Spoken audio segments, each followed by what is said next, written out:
السلام علیکم ورحمۃ اللہ وبرکاتہ۔ سورۃ کہف آیت مارکہ 102 اور 103 کی مختصر تفسیر کو سمجھتے ہیں۔ اب یہاں پر یہ جو رکوع شروع ہو چکا ہے، میں نے جس کا پہلے بھی ذکر کیا تھا، اس آخری رکوع میں بہت واضح الفاظ میں بتایا گیا ہے کہ اللہ کی نظر میں کون حقیقی گمراہی اور کفر میں مبتلا ہے۔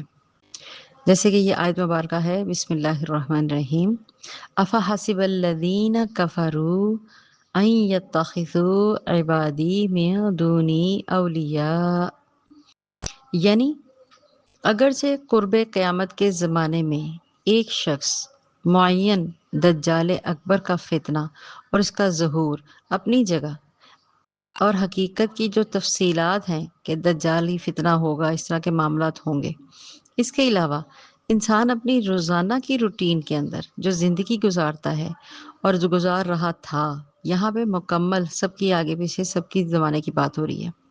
جیسے کہ اس آیت مبارکہ میں ہے، افحسب الذین کفروا ان یتخذوا، کیا کافروں نے یہ سمجھ رکھا تھا کہ وہ میرے ہی بندوں کو میرے مقابلے میں اپنے حمایتی بنا لیں گے؟ یہ لوگ جن انبیاء اور رسولوں کو، ملائکہ کو اور صالحین کو میرا شریک ٹھہراتے ہیں، اپنا کارساز سمجھتے ہیں، وہ سب اپنے رب کے بندے ہونے کی بجائے یہ سمجھتے ہیں کہ ان کا خیال ہے میرے یہ بندے جو میرے مقابلے میں کھڑے کر رہے ہیں یہ میرے حمایتی ہوں گے، خواہ وہ حضرت عیسیٰ علیہ السلام ہو، یا آج کل کے دور میں عبد القادر جیلانی، یا حضرت عزیر علیہ السلام، یعنی ان کو وہ نیک بندہ سمجھنے کے ساتھ ساتھ اللہ کا مد مقابل سمجھتے ہیں۔ اِنَّا أَعْتَدْنَا جَهَنَّمَ لِلْكَافِرِينَ نُزُلًا، یقیناً ہم نے تیار کر رکھی ہے جہنم کو، کس کے لیے؟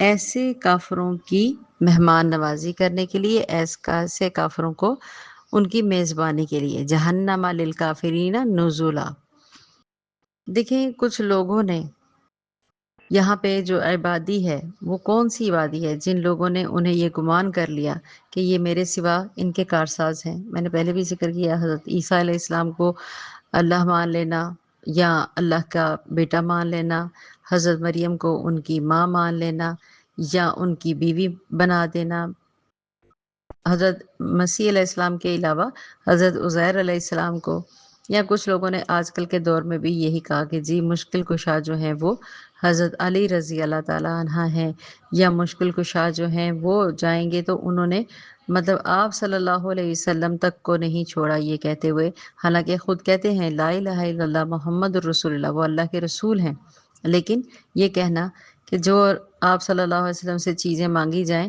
وہ دیتا ہی دیتا ہے پروردگار۔ اپنے الفاظوں کو توجہ سے غور کیا کریں، یہ آج کے دور کی مسئلہ نہیں ہے، یہ ہر دور کا مسئلہ رہا ہے، لیکن یہاں پہ پچھلے مشرکین کے بارے میں اسپیشلی یہ آیات وغیرہ یہ نازل ہوئی ہیں۔ ایسے انسان یہ سمجھتے ہیں کہ یہ بندے اللہ تعالیٰ کے مقابلے میں ان کے مددگار ہوں گے اور اللہ تعالیٰ کی پکڑ سے ہمیں بچا لیں گے۔ یہ مشرکین اور کافروں کے دعوے تھے، جنہوں نے بعض انبیاء اکرام کو، اولیاء اکرام کو اللہ تعالیٰ کا شریک بنا دیا، ان کی عبادت کرتے تھے اور سمجھتے تھے یہ اولیاء اکرام جو ہیں ان کے مددگار ہوں گے۔ جبکہ یہاں پہ لائن دیکھیں، اس کے اوپر غور کریں، افحسب الذین کفروا ان یتخذوا عبادی من دونی اولیاء، کیا جن لوگوں نے کفر کیا انہوں نے یہ گمان کیا کہ وہ میرے سوا اپنے بندوں کو کارساز بنا لیں گے۔ یہاں پہ سمجھ آ رہی، کارساز بنا لیں گے، یعنی کہ یہ ولی ہیں، وہ اپنا ان کو دوست بنا لیں گے تو اپنے کام ان سے نکلوا لیں گے، حالانکہ ایسا کچھ بھی نہیں ہے۔ بنی اسرائیل کی آیت مبارکہ 56 کو آپ ترجمہ دیکھیں قرآن، اللہ تعالیٰ میں قرآن میں اللہ تعالیٰ فرماتا ہے، قُلِ ادْعُوا الَّذِينَ زَعَمْتُم مِّن دُونِهِ فَلَا يَمْلِكُونَ كَشْفَ الضُّرِّ عَنكُمْ وَلَا تَحْوِيلًا، آپ کہہ دیں جنہیں تم لوگ اللہ کے سوا کچھ سمجھتے ہو انہیں پکار کر دیکھو، چنانچہ نہ وہ تم سے تکلیف کو دور کرنے کا اختیار رکھتے ہیں، نہ ہی اس کو بدلنے کا۔ بنی اسرائیل کی آیت نمبر 56۔ اس کے علاوہ آپ الزخرف کے اندر آیت مبارکہ 86 کو پڑھیں تو اس کا بھی یہی ترجمہ ہے کہ اس نے سوائے جن کے یہ لوگ پکارتے ہیں وہ کسی کی سفارش کا اختیار رکھ ہی نہیں سکتے۔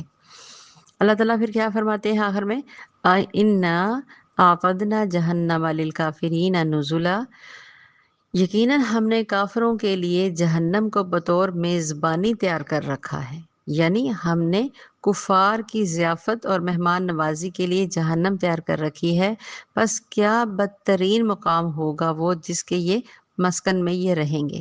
یعنی آپ کوئی سوچ سکتا ہے کہ کوئی جہنم میں رہنا پسند کرے گا؟ نہیں نا۔ اسی لیے تو پھر اگلی ہی آیت اس کے ساتھ دیکھیں، قُلْ هَلْ نُنَبِّئُكُمْ بِالْأَخْسَرِينَ أَعْمَالًا، قُلْ هَلْ، یہاں پہ ناکام اور نامراد لوگ کون ہیں جو کہا جا رہا ہے کہ وہ پھر برباد بھی ہو گئے۔ اس میں آپ صلی اللہ علیہ وآلہ وسلم کو فرمایا جا رہا ہے آیت مبارکہ 103 میں، آپ کہہ دیں کیا ہم تمہیں بتائیں گے جو لوگ اپنے اعمال میں سب سے زیادہ خسارے والے ہیں۔ اللہ رب العزت نے اپنے نبی کریم صلی اللہ علیہ وسلم سے کہا کہ لوگوں کے سوال کر کے ان کو یہ تنبیہ کریں۔ تمہیں میں بتاؤں کون لوگ اپنے اعمال میں سب سے زیادہ خسارہ کرنے والے ہیں؟ نمبر 1، یہ وہ لوگ ہیں جن کی ساری کوششیں دنیا میں ہی گم ہو گئی ہیں۔ نمبر 2، وہ سمجھتے ہیں کہ وہ سب کچھ چھوڑ کر رہے ہیں۔ انسان جب اپنے گناہ میں خود ہی مبتلا ہو جاتا ہے، اس کو سمجھ ہی نہیں آتا کہ وہ کیا غلط کر رہا ہے، وہ کیا صحیح کر رہا ہے۔ لہٰذا یہاں پر بھی یہی سمجھایا جا رہا ہے کہ یہ وہ سمجھتے ہیں کہ وہ جو کچھ بھی کر رہے ہیں وہ سب کچھ ٹھیک کر رہے ہیں۔ جو رب کی آیات کا انکار کرتے ہیں، جن لوگوں کو رب کی ملاقات کا یقین ہی نہیں ہوتا، جن کے سارے اعمال ضائع ہو جائیں گے، جن کے اعمال کا کوئی وزن بھی نہیں ہوگا۔ اس حوالے سے ایک حدیث ضرور بیان کرنا چاہوں گی، صحیح بخاری کی 4728، صحیح بخاری کی روایت سے ہے۔ مصعب بن سعد بن ابی وقاص نے بیان کیا، میں نے اپنے والد سعد بن ابی وقاص رضی اللہ تعالیٰ عنہ سے آیت یعنی قُلْ هَلْ نُنَبِّئُكُمْ بِالْأَخْسَرِينَ أَعْمَالًا کے متعلق سوال کیا، ان میں سے کون لوگ مراد ہیں؟ کیا ان سے خوارج مراد ہیں؟ انہوں نے کہا نہیں، ان سے مراد یہود و نصاری ہیں۔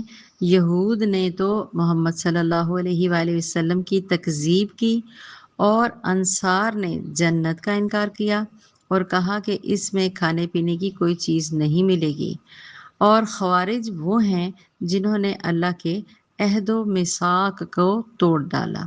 سیدنا سعد رضی اللہ تعالیٰ عنہ انہیں فاسق کہا کرتے تھے۔ آیت مبارکہ 103 میں یہ دیکھیں کہ یہ وہ مضمون ہے جسے ابتدا میں سورت کا جو سٹارٹ میں آیت نمبر 7 میں اس کو بتایا گیا تھا، اب یہاں پہ اس کی بالکل کھل کے وضاحت بیان مکمل ہو گئی ہے۔ یہ سورت کہا کوئی معمولی سورت نہ سمجھیں اس کو، اس کے اندر بہت گہرے چھپے ہوئے راز ہیں۔ یہاں پہ دیکھیں اس کے ذریعے انسانوں کے رویوں کو پرکھ کر ان کی جو جانچ نکالی گئی ہے، ان کی جو جد و جہد، ان کا جو غرض و غایت کا اس کا تعین کیا گیا ہے، ان کا کیا مقصود ہے۔ ہم نے آیت مبارکہ ساتھ میں کیا پڑھا، اِنَّا جَعَلْنَا مَا عَلَى الْأَرْضِ زِینَةً لَهَا لِنَبْلُوَهُمْ أَيُّهُمْ أَحْسَنُ عَمَلًا۔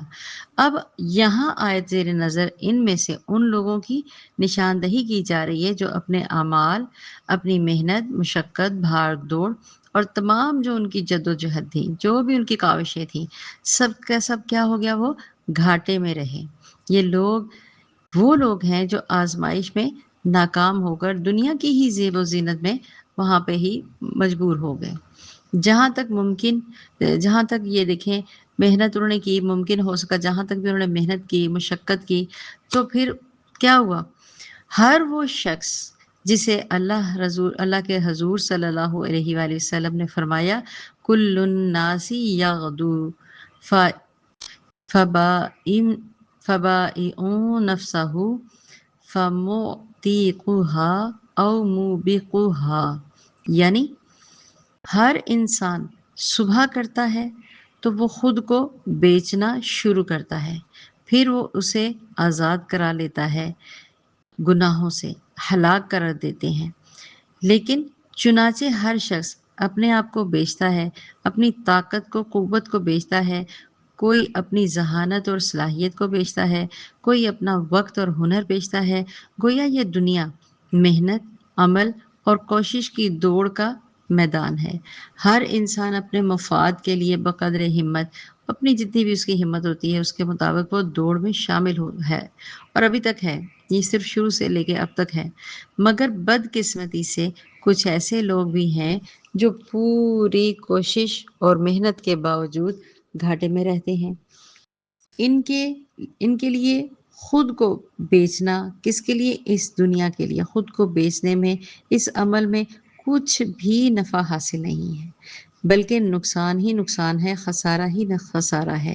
تو اللہ ان کی نظر میں سب سے زیادہ اس کو لوگوں کو کہہ رہا ہے یہ لوگ خسارے والے ہیں، کیونکہ انہوں نے کیا کیا؟ اپنا ٹائم، اپنا وقت صرف دنیا کے اندر کھپانے کے لیے لگا دیا۔ کل حل ننبئکم بالاخسرین اعمالا، تو پھر کیا ہے؟ یہ لوگ خسارے میں ہیں، اور ان کے لیے جو ہم نے آیت نمبر 102 میں پڑھا کہ اللہ تعالیٰ اعتدنا جہنم للکافرین نزلا، تو اس جہنم کو ایسے کافروں کے ساتھ بھر دے گی۔ انا للہ و انا الیہ راجعون۔ اللہ تعالیٰ ہمیں صحیح راستے کے اوپر عمل، صحیح راستے کے اوپر ہدایت، جو سب سے پہلی دعا ہے، اللہم انا اسألک علما نافعا عملا متقبلا، یا ہمیں اللہ تعالیٰ نفع والا علم عطا فرما، اور ایسا عمل نصیب عطا فرما جو مقبول ہو۔ اللہ، یہ ہم ہر نماز کے بعد پڑھتے ہیں، اور ہمیں پڑھنی چاہیے، اور خالی پڑھنا نہیں، ہم نے سوچنا بھی ہے، اپنا جائزہ بھی لینا ہے کہ ہم کون سے راستے پہ کس طرح سے چل رہے ہیں۔ آمین۔ اللہ تعالیٰ خیر والے معاملات عطا فرمائے اور ہدایت نصیب عطا فرمائے۔ آمین ثم آمین۔ السلام علیکم ورحمۃ اللہ وبرکاتہ۔